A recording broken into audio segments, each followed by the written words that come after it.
welcome to episode 3 of The Bottle.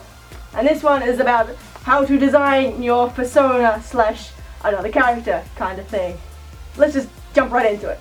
Okay. So, firstly, the difference between a persona and character. A persona is a representation of yourself. Like, you literally feel like this furry is you. It's literally you. And usually go by their name and stuff. Like, you use their picture on your Facebook and things like that. And then a character is a furry that you just own.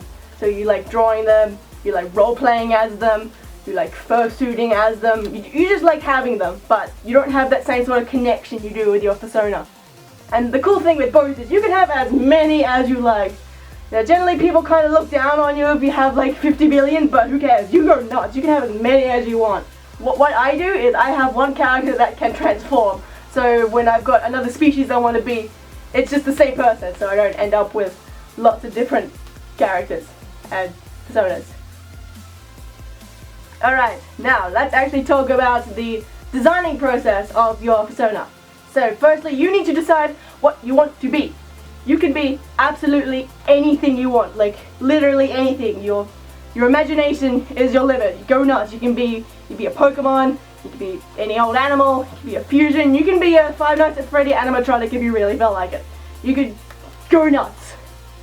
Now you can also be a completely made up species, but if this completely made up species belongs to someone else, you need to check that it's an open species.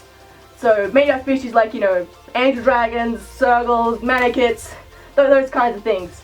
Because some people, they make a species and they don't want every man and his dog to have one as well. So to get one of those, you have to either get explicit permission from the person who invented it, or buy an adoptable off them or something. And other made-up species are open, but you need to follow a certain set of rules to be considered an official member of that species. Like with angel dragons, you're not allowed to have a ring around the nose like Telephone does.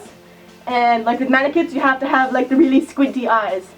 Okay, so you know what you want to be? Now it is time to draw it without color for now.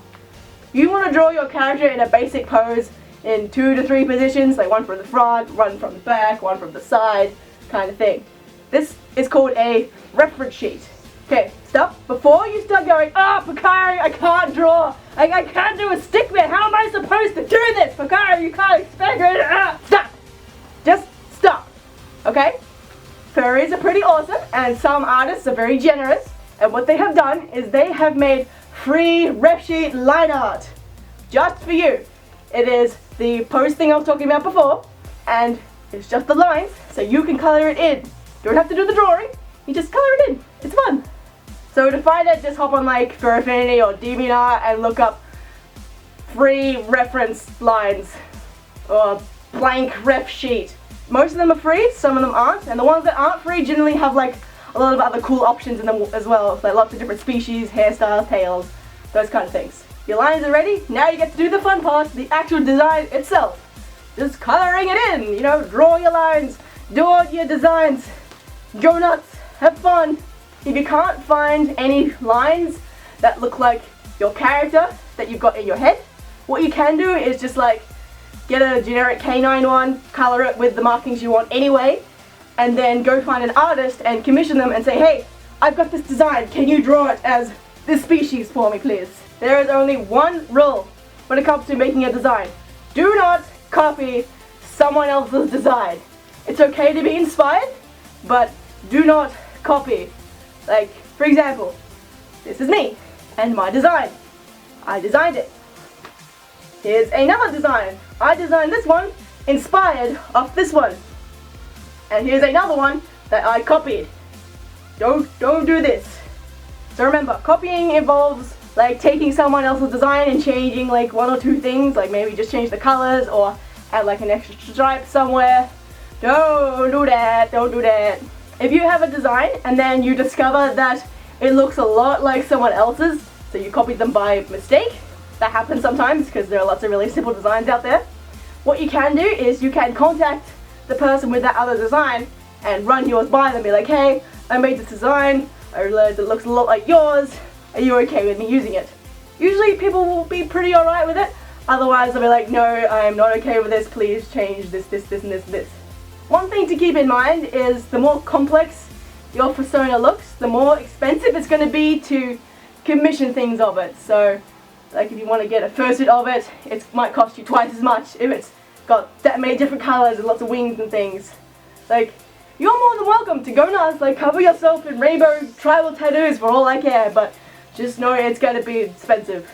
And after lots of trial and error and designing and redesigning and redesigning, you can have your new Fursona! Yay! Now you can show people what you look like and you can commission all the art and buy all the fursuits and be happy! Yay! If you want to know how to commission a fursuit and find a maker and stuff, stay tuned, because this is going to be the next episode's topic. Finding a fursuit maker and commissioning a fursuit. And I should hopefully be uploading this one next week. And now it's time for random questions. I'm sorry that this has been a short one, but don't worry, the next one is going to be quite a long one, so we'll make up for it. Alrighty, questions. From Alphonse Elric.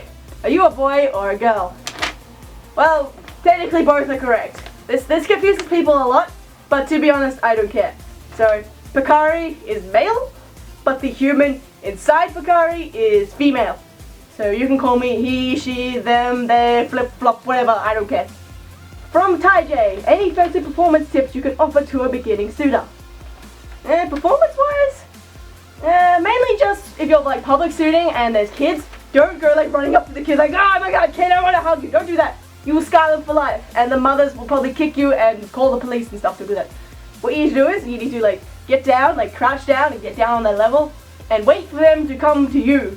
And if they don't come to you, cool, no worries, walk away if they are not interested. From Recon Raptor 154. Wow, you're kinda awesome. Ever seen or met Telephone? I have met Telephone. It was very briefly at Convergence this year. Didn't really talk, I just sort of saw her and then we like pulled her aside for a photo, which you could see. Yeah. And that was it. I doubt she even remembers me, but she's still pretty awesome in person. From Melon the Wolf. Was Sudaru an open species? I assume so. When I went to go design mine, I tried to look for it, I didn't find anything about it, so I assume it was. So I made one, and no one's told me off yet, so I assume it's open. From Ice Wolf. Do you like peanut butter? Lol. No, I don't like peanut butter, I hate it. Please don't send me any ever. From Enixer Blade. Is it difficult to walk in digigrade padding? Like, can you bend your knees or does the calf padding get in the way? The answer to this is very maker specific. Like, I know some suits who can't even bend down in their digisuit and other ones that can go absolutely nuts and it's all good. But for mine personally, it's really, really good. So they use like really soft stuffing for the padding. Like I've got these big long black things I put in my knees that I call my leg bananas. And they're very soft and squishy, so it doesn't really matter. I can jump around, I can bounce around, and it doesn't even matter. But for suits that will probably use foam padding, for the digigrade bits it might be a bit more restrictive, or if the sizing is a bit off it might be more restrictive. So really, if you want to know about digi padding for a specific maker, go ask someone who has a digi suit from that maker. And that's just all for now. Thank you for watching. I am really sorry again that this is a short one. Please leave me some more questions below so I can answer them in the next one, which I will be filming tomorrow. So please leave them now so I can answer them tomorrow. And yeah, I will see you next time. Bye!